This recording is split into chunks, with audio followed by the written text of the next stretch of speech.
So somebody mentioned to me this week about the fact that we do batch cooking sessions for Boris to take away in the lorry with him, and I thought, oh, that might be a cool video to show what we do, because you could use it not just for your lorry driving husband, you could use it for yourself if you work full time or if you've got kids or you're kind of rushed during the week. But every Sunday before Boris goes away, I usually cook about 2 or 3 meals, or sometimes he does it, and he takes them away with him. Now, the reason for this is, one, because it saves quite a bit of money, because he has to basically eat out every night of the week otherwise, so that can become very expensive, and it's not just the food, it's your drinks and then pudding or whatever. There's always fine stuff on the go, and also too because it's really difficult to eat healthily when you're driving service stations. You kind of often is stuck with like a McDonald's or a garage sandwich or whatever, and that's rubbish. So it's much nicer for him to have some home cooked food, and it's not that huge a deal for us to get it ready for him. So that's it, and yeah, just thought I'd show you what we do.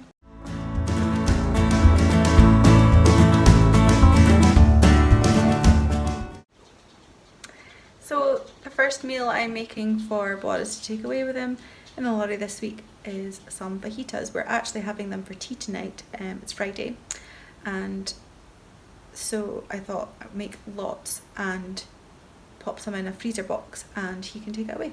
So this is it. Chicken, peppers, onions, packet of fajita mix, and he can take some wraps away with him, which you can use some at lunchtime and some for his fajitas.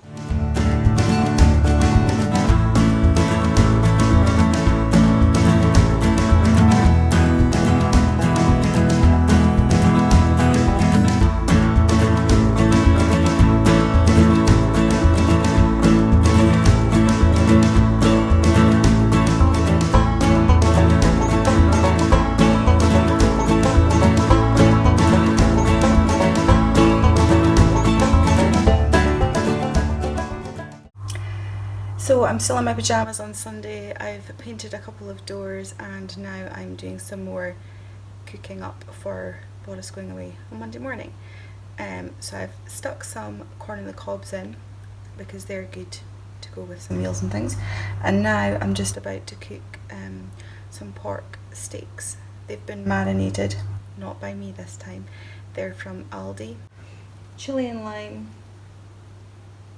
Scottish pork loin steaks, and they're really nice. They're not that expensive, so they look like this.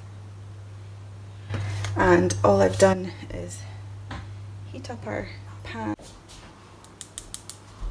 So yeah, just gonna put the steaks on and cook them up a wee bit. I don't do them, I would probably do them quite rare because he's going to heat them up in the microwave, and that way they will be tastier. So that's the steaks in. Pour the rest of the marinade on. I won't cook them for very long because, yeah, I want them to be nice and succulent when he reheats them. This is one of his favourite things. He has them with new potatoes and broccoli, asparagus spears, which I also do in the grill pan. I think that's a grill pan. And he has them with the corn on the cob, and he says they're really filling. It's quite healthy, I think, and it's quite summery, so that's nice. So my steaks are cooking away. I always try and get some tarlines on them because they look a bit nicer, so I just put them on and don't touch them. Leave them for a couple of minutes and turn them over, and then once they've cooked through for a couple of minutes on the other side, I do this. Hold it up on its side so that you can render the fat, which makes it less slimy and more tasty. So that's the steaks, and they're super quick and easy, especially because I didn't marinate them. That's the last couple. So I'm just going to put them in the Tupperware box to cool, and then I split them into a couple of meals. So while the pan is nice and hot, and turn it down a wee bit, it's got all the marinade still in there and the charring from the pork. I know people say pork, I've always said pork. Don't know if that offends anybody. Does my husband. but I say pork. So I just lay the asparagus across the pan, again like this, so that we'll get the char lines.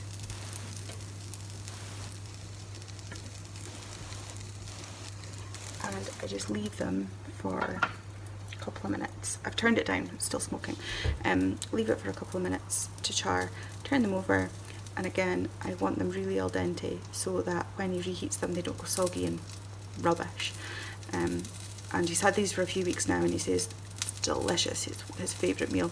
So I think it works fine because it gets lots of moisture when it's cooking in the microwave along with these steaks and stuff. So easy as pie for me to make and he's happy, so that's all good.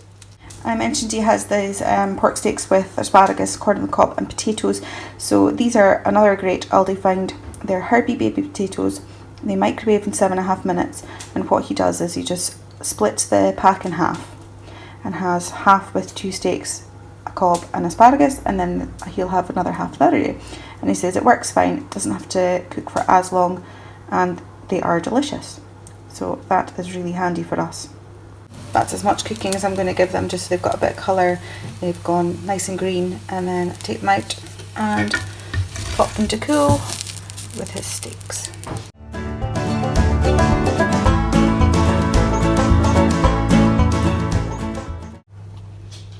Next it's going to be a chilli, because I've had this random pack of chilli mix for ages and it's bugging me in my cupboard, so I'm going to make it chilli for him to take away. So I'm going to brown off my mince first and then add in all my ingredients. So I've browned my mince and I've chucked in loads of garlic and onion. Basically the base to anything with mince in it in our house has got onion and garlic in it. So I'm going to sweat that down for a wee while. This is really lean mince, so I might add a wee bit of oil or something to help it. And then I'm going to start in adding all the good stuff.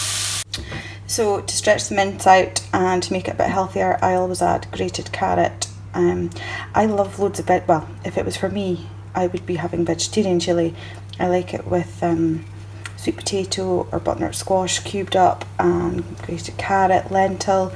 Always love loads of peppers in there. Yeah, that's just me, but Boris likes meat, so to stretch it out, to make it cheaper and healthier, I add grated carrot, some fresh tomatoes and pepper. And we'll see if he accepts that or not. Random chili con carne recipe mix. I'm not sure why, because I normally just use spices and make my own, but it's bugging me, it's in my cupboard, so I'm going to use it. But I am terrible, I cannot put that in and leave it, so I will be adding some paprika, oregano, chilies, cumin, and I like some cinnamon in my chili. And I've got my tins over there, and that's how it's looking at the moment. So that's how it's going to be. I'll give it a taste and see. Maybe this will be amazing. Like I say, I don't know where it came from, but if it's cool, then maybe I will leave it alone. I am not very good though, whether I use a jar or not. I can't just leave it at that. I have to add stuff. Here we go. I've added the kidney beans, tinged tomatoes and the spice mix. I'm going to let that cook down for a while and taste it before I start adding in other stuff. I absolutely couldn't leave it alone, so we've got some oregano, paprika, cumin, chilli and a wee touch of cinnamon as well. So add that in and see how it goes. So I have finally added a beef stock pot to beef it up for Boris, and a wee bit of salt and pepper, and it tastes really nice now, not too hot, so that's all good. I'm going to leave that now for like half an hour, 40 minutes just to simmer down, but yeah, no, I'm quite happy with that. I'd eat it.